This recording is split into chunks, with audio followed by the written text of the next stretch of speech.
Assalamualaikum warahmatullahi wabarakatuh. Rabbi sholli sholli wa yassirli amri wahlul 'uqdatam min lisani yafqahu qawli. Alhamdulillah anak-anak, hari ini kita bertemu kembali di pembelajaran tematik ya, tema 8, subtema 1, pembelajaran ketiga dan keempat. Insyaallah Ibu akan rangkum materi intinya saja ya. Silakan dibuka bukunya, buku tematiknya ya, tematik 5H,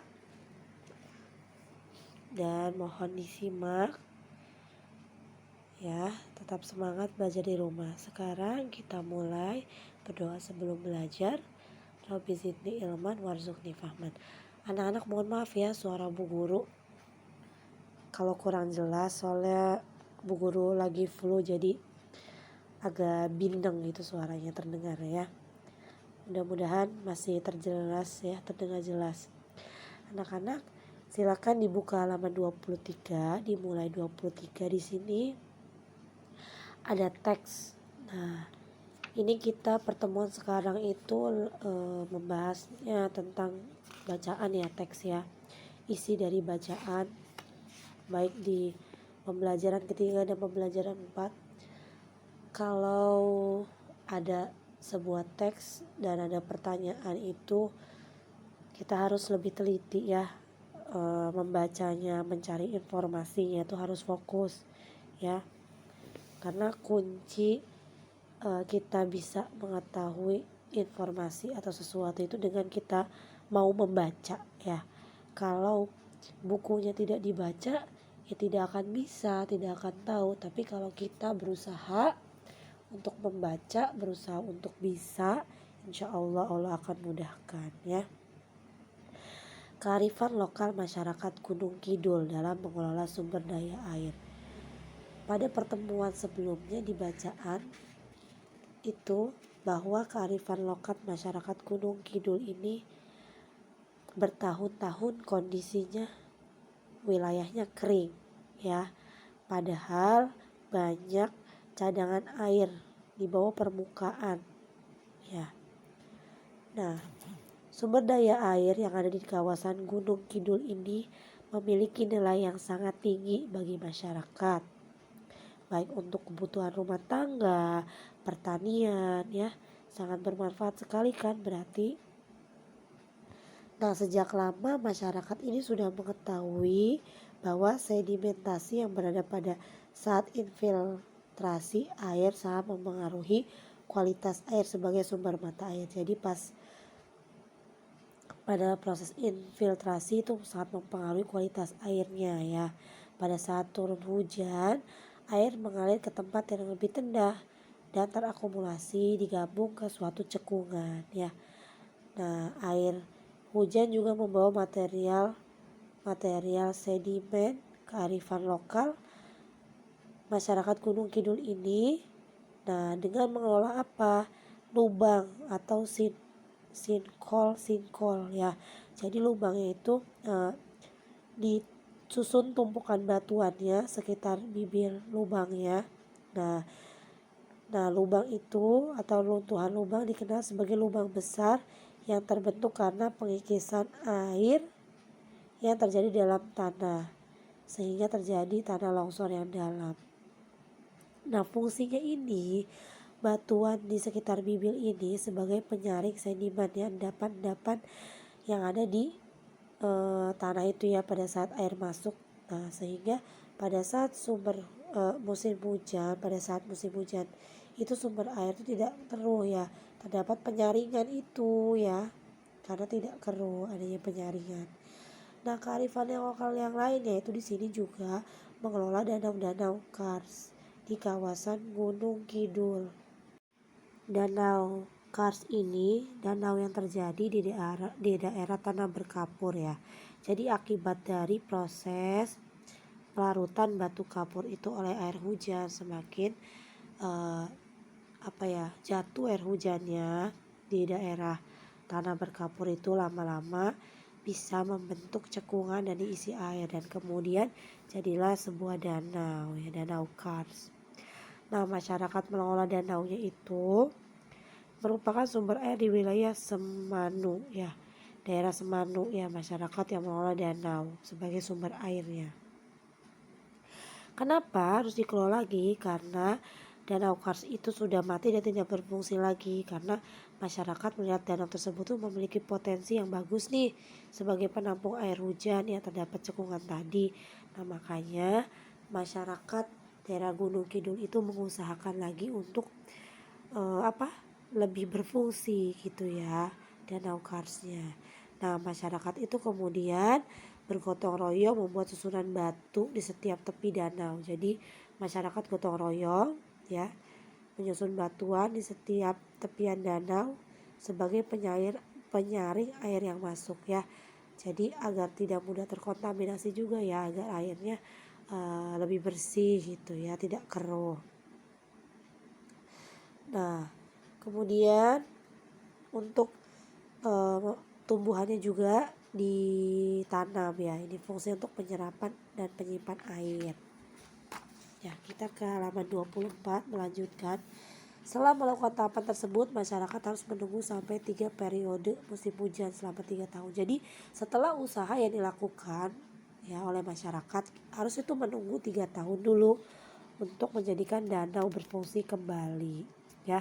Karena danau dibangun berdasarkan kearifan lokal, kearifan lingkungan atau ya kearifan lokal sendiri dan dimanfaatkan bersama. Maka masyarakat di sini memiliki rasa tanggung jawab yang tinggi ya untuk merawat ya, untuk menjaga danau tersebut agar lebih bermanfaat lagi ya. Dan masyarakat itu tersendiri lebih memandang budaya lokal untuk pengelolaannya dengan membuat aturan-aturan adat tentang pelestarian. Jadi setelah aktif itu dibuat lagi aturan-aturannya agar tidak tercemar dan agar bisa berfungsi dengan baik terus ya. Nah, di sini ada pertanyaan, kita jawab bersama-sama. Permasalahan apa yang terjadi di masyarakat Gunung Kidul itu? Kondisi wilayah yang kering ya. Itu ada di pertemuan pertama tadi di halaman 7. Nah, bentuk kearifan lokalnya ini yang pertama menjaga dan mengelola lubang atau sinkhole ya, lubang-lubang tadi dikelola lagi. Nah, kemudian pengelolaan danau-danau Kars agar berfungsi kembali, itu kearifan lokal yang masyarakat Gunung Kidul itu berusaha untuk mengatasinya ya. Mengapa masyarakat Gunung Kidul lebih memandang budaya lokal untuk mengatasi permasalahan ya? Karena kan semua dibangun berdasarkan kearifan lokal untuk masyarakat itu sendiri.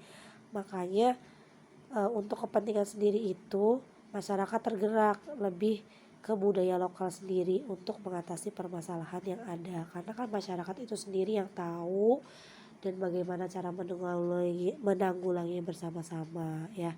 Makanya memandang budaya lokal itu untuk dikelola dengan baik ya. Seperti itu. Nah, untuk nomor 4 dampaknya, tentunya dengan dampak diterapkannya kearifan lokal ini semulanya tadi danau-danau Kars itu tidak berfungsi, bisa berfungsi lagi walaupun membutuhkan waktu ya, waktu bertahun-tahun, tetapi setidaknya sumber airnya juga bisa terpakai kembali ya, itu tidak kekeringan lagi ya, seperti itu yang diharapkan. Bagaimana nomor 5, bagaimana cara masyarakat Gunung Kidul menanggulangi masalah dengan menerapkan kearifan lokal? Bagaimana? Nah, di sini dengan cara bersama-sama ya, tadi mengelola ya, masih berkaitan dengan nomor 2, mengelola sinkhole lubang yang tadi, mengelola danau-danau Kars, mengaktifkan kembali agar bisa digunakan ya, menanggulangi masalahnya bersama-sama, bergotong royong dengan masyarakat sekitar untuk membangun yang tadi ya, kearifan lokal yang ada, pengelolaan danau-danau seperti itu ya. Nah, anak-anak, kita ke selanjutnya. Potensi sumber daya alam di Indonesia itu kan bermacam-macam ya. Semua itu melibatkan kegiatan ekonomi ya, yang dihubungkan dengan mata pencaharian dan kesejahteraan masyarakat. Ada sektor-sektor ekonomi yang berkaitan dengan potensi alam yang berupa sumber daya alam yang ada ya. Nah, di sini ada 8 sektor. Yang pertama sektor pertanian. Kalau biasa sektor pertanian ini biasanya di budidaya cocoknya di dataran yang rendah. Ya seperti kita ini kan dataran yang rendah. Kalau yang masih daerah-daerah pedesaan itu masih ada sawah ya. Tanaman yang cocoknya itu hasil pertanian, padi ya, jagung, sayur mayur, palawija seperti itu. Nah, kemudian yang kedua itu perkebunan. Kalau perkebunan itu biasanya rentan di daerah dataran tinggi ya, daerah-daerah puncak ya, daerah dataran-dataran yang tinggi, pegunungan ya, lebih banyaknya. Nah, hasilnya ini berupa teh, kopi, kita ya. Jenis perkebunan di sini ada pohon pinus ya. Di sini juga yang cocok ada tanaman karet, kelapa sawit, cengkeh, tembakau, coklat ya. Nah, itu yang hasil-hasil perkebunan. Kalau hasil perkebunan ini biasanya tidak dapat langsung dikonsumsi karena harus diolah. Seperti teh kan diolah dulu ya sebelum langsung diminum ya. Seperti itu. Kopi juga diolah dulu sebelum langsung dikonsumsi. Nah, yang ketiga ini ada peternakan. Kalau peternakan di sini contohnya seperti peternakan sapi, kuda, kambing, kerbau, ayam, bebek ya. Usaha-usaha unggas seperti itu ya.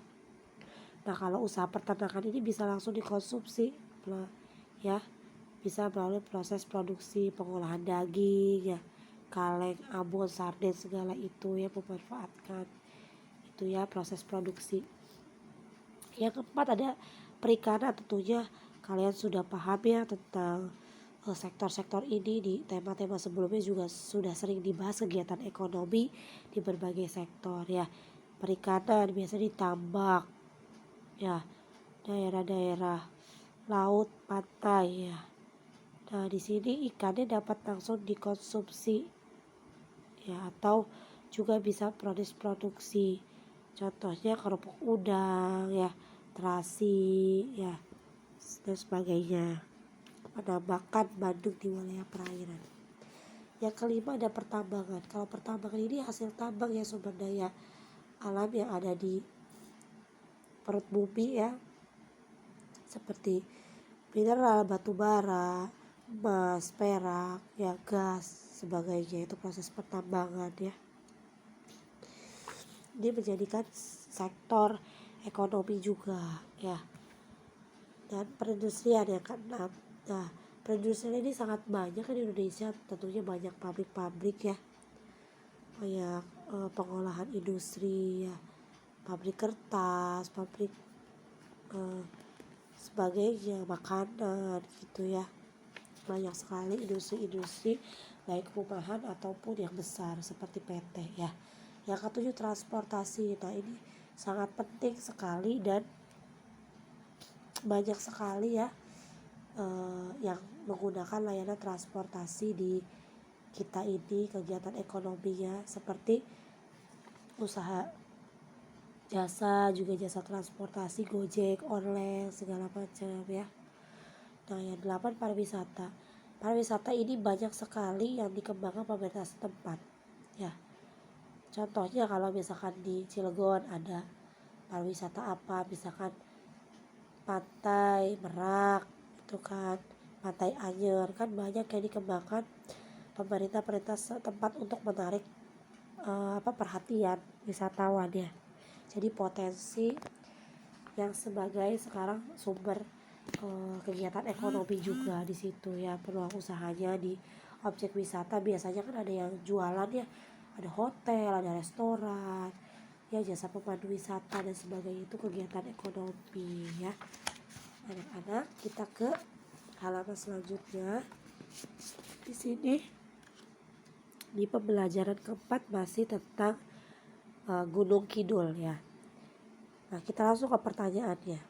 Bisa kalian baca juga, ibu sebelumnya sudah baca dan kalian bisa baca sendiri juga. Ini ada teks gemar membaca ya, karena kalau ingin tahu informasi kita harus baca. Apa yang mempengaruhi perekonomian Gunung Kidul sehingga dapat berkembang? Yang mempengaruhi ini karena meningkatnya kunjungan pariwisata yang dikelola langsung oleh masyarakat. Jadi dulunya itu Gunung Kidul itu tercap daerah termiskin di Yogyakarta. Namun seiring berkembangnya zaman tidak lagi menunjukkan daerah termiskin ya, karena angka kemiskinannya turun. Karena ini dikarenakan juga meningkatnya kunjungan pariwisata. Jadi di sini nomor satu karena meningkatnya kunjungan pariwisata. Makanya pariwisata itu salah satu sebagai sektor ekonomi ya. Kalau misalkan tempat wisatanya banyak dikunjungi, otomatis banyak pendapatan di daerah itu sendiri ya. Seperti itu. Nah, menurutmu apa faktor keberhasilan masyarakat Gunung Kidul untuk meningkatkan kesejahteraannya? Tentunya ada faktor dari dalam sendiri itu ya. Faktor yang tadi kearifan lokal yang ada itu dimanfaatkan dengan sebaik mungkin dan akhirnya bisa mendatangkan pundi-pundi ekonomi juga, bisa menghasilkan pendapatan daerah ya itu sendiri ya. Apa saja pesan moral yang kamu dapatkan dari teks? Pesan moralnya, kita selaku masyarakat di daerah ya harus menjunjung tinggi nilai kearifan lokal, mengangkat. Kalau misalkan di daerah Cilegon itu ada kearifan lokalnya batik, produksi batik misalkan, ya dikembangkan ya gitu ya. Kalau bisa menjadi nilai jual di Nusantara, di daerah-daerah lain, bahkan bisa jadi go internasional siapa tahu ya. Jadi adanya peningkatan kearifan lokal itu sendiri. Jadi kita sendiri yang harus mengangkat budaya atau kearifan lokal itu sendiri. Jadi jaga kearifan lokal dan budaya sendiri, jangan sampai hilang ya. Seperti itu sih kurang lebihnya dari ibu ya. Mohon maaf apabila ada kesalahan. Silakan dibaca kembali bukunya, walaupun sudah dijelaskan tetap harus belajar sendiri juga ya. Terima kasih. Hari ini tidak ada tugas. Yang belum mengerjakan tugas sebelumnya silakan dicicil, karena insya Allah awal Maret kita PTS ya. Terima kasih anak-anak. Mohon maaf apabila banyak kesalahan dari Bu Guru dan kekurangan dari Bu Guru. Wassalamualaikum warahmatullahi wabarakatuh. Alhamdulillahirrahmanirrahim.